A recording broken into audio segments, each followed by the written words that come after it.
একদল মুসলমান এই হাদিসের উপর রাসূলের শাফায়াতের উপর সন্দেহ করে এমন একদল মুসলমান আছে না নাই? জোরে বলেন আছে না নাই? যারা বলে আপনার আমার নবী শাফায়াত করতে পারবে না। কেন পারবে না? কোন কারণে পারবে না? তারা যুক্তি পেশ করে আমরাও গুনাহ করেছি, নবীও তো গুনাহ করেছে, নবী নিজের গুনার জন্যই তো পেরেশানি থাকবেন, তিনি উম্মতের জন্য সুপারিশ করার কোনো ক্ষমতা রাখবেন না। জোরে বলেন নাউযুবিল্লাহ।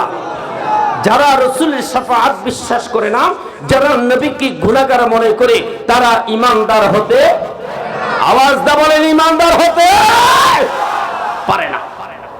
তাদের হচ্ছে বদ আকীদা, তাদের আকীদা হচ্ছে এজিদি আকীদা, আর আমাদের আকীদা হচ্ছে হুসাইনি আকীদা।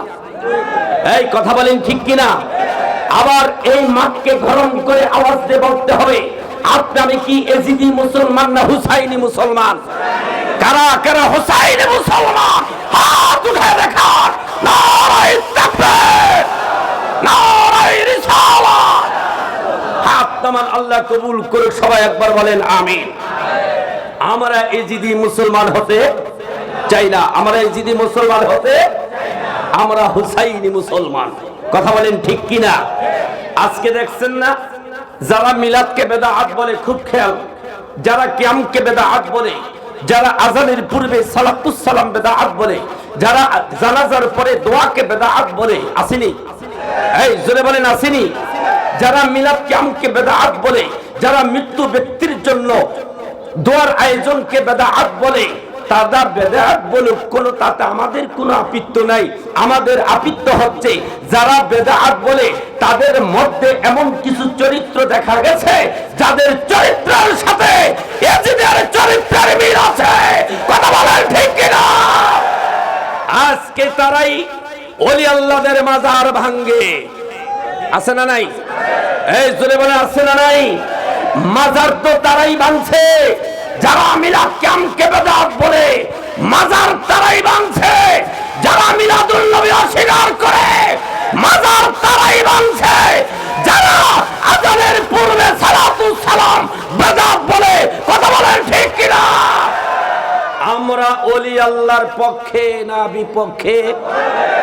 জোরে বলেন, পক্ষে না বিপক্ষে? আমরা ওলি আল্লাহদের মাজার জিয়ারতের পক্ষে, আমরা মাজার পূজারি পক্ষে নয়। ঠিক কিনা বলেন? যদি বলি ভাই তোমার মুখে দাড়ি, মাথায় টুপি, হ্যাঁ, তোমার গায়ে রাসূলের সুন্নাত, নামাজের জামাতে নামাজ আদায় করো, আল্লাহর ওলিদের মাজারের উপরে আঘাত করলা কেন? সেই জায়গার মধ্যে জুয়া খেলে, গাঁজা খায়, নেশা করে একদল পাগল, এই জন্য আমরা শিরক মুক্ত করছি মাজার ভাঙ্গা। জোরে কোন নাউযুবিল্লাহ।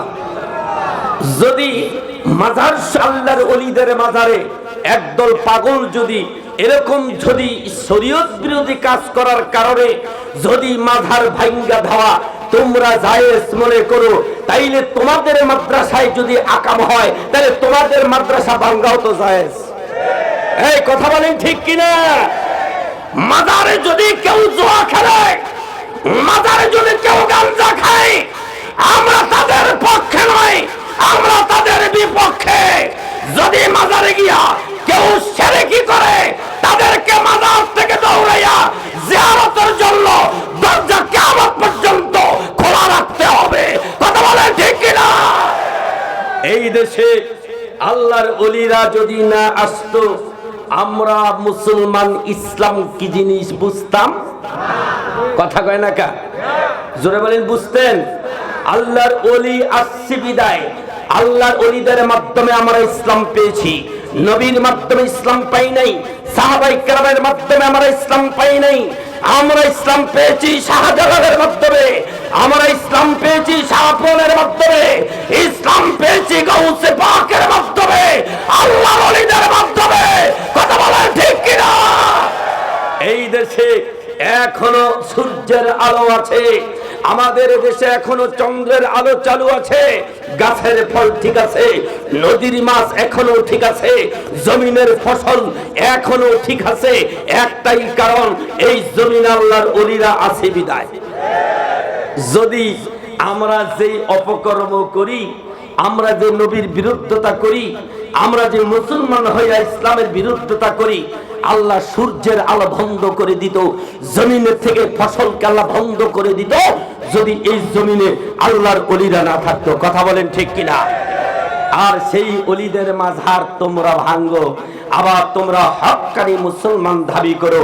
আমি মনে করব যারা আল্লাহর ওলিদের মাঝার ভাঙ্গে, আল্লাহর ওলিদের মাঝার জিয়ারতের দরজা যারা বন্ধ করতে চায়, আমি বলবো তারা কখনো হুসাইনি মুসলমান হইতে পারে। কথা বলেন ঠিক কিনা? আরেকবার আওয়াজ বলেন ঠিক কিনা? আপনারা শুনেছেন 24শে নভেম্বর এই বাংলাদেশের ওই একটা দল যারা মিলাদুন নবীর বিরুদ্ধী, মিলাদ কিয়ামের বিরুদ্ধী, তারা আমাদের একটি সুন্নি দরবার, সেই শেরপুর মুর্শিদপুর দরবার শরীফ, নাম শুনছেন আপনারা? অনেকে নাম শুনছেন না? সেই মুর্শিদপুর দরবার শরীফ রাত 3টা বাজে গিয়া সেই এজিদি মুসলমান গিয়া সেইখানে দরবারের ধরন্ত ফল গাছগুলি কাটছে, তারা পুকুরের মাছগুলি চুরি করেছে, ওই দরবারের গরু, ভেড়া, উট, বকরিগুলি চুরি করছে, এবং ওই দরবারে একটি মসজিদে আগুন জ্বালাইয়া আল্লাহ কোরআন শরীফগুলি পুরে ছাই ছাই করে দিয়েছে। বলেন তারা কি মুসলমান হতে পারে? চিল্লা বলেন মুসলমান হতে পারে? একজনের জিজ্ঞেস করছে, এক মৌলবী কিছুই পায় না, সর্বশেষ গেছে তো যার যার ভাই সব চুরি করে নিছে গা। হ্যাঁ পাইছে, একটা দরবার থেকে একটা বালিশ আর ফ্রিজ থেকে কদ্দুর তরকারি হয়েছে। কি হয়েছে? কয়েকটা কাঁচা তরকারি আর একটা বালিশ পাইছে। সাংবাদিক জিজ্ঞেস করে, হুজুর কেউ গরু নিল, কেউ ছাগল নিল দরবার থেকে, দেখছি হাড়ি পাতিল সব নিয়ে গেল, তা আপনি পাইছেন বালিশ আর কদ্দুর তরকারি, আপনি কি খুশি? কয় আলহামদুলিল্লাহ, শুকরিয়া, যা পাইছি। চিন্তা করছেন? দরবার থেকে বালিশ চুরি করে, দরবার থেকে তরকারি চুরি করে কয় যা পাইছি শুকরিয়া। এরা হইল মুসলমান। আমরা ওই মুসলমান হতে চাই না, আমরা চাই হুসাইনি মুসলমান হতে। কথা বলেন ঠিক কিনা? ভাইয়ের আমার, খুব খেয়াল, এটা এমন একটি মাদ্রাসা যেই মাদ্রাসায় ছেলেরা পড়লে এজিদি আলেম হবে না, হুসাইনি আলেম হবে। কথা জোরে বলেন। কি মুসলমান হবে? কি আলেম হবে? এজিদি আলেম না হুসাইনি আলেম? বলেন এজিদি আলেম না হুসাইনি আলেম?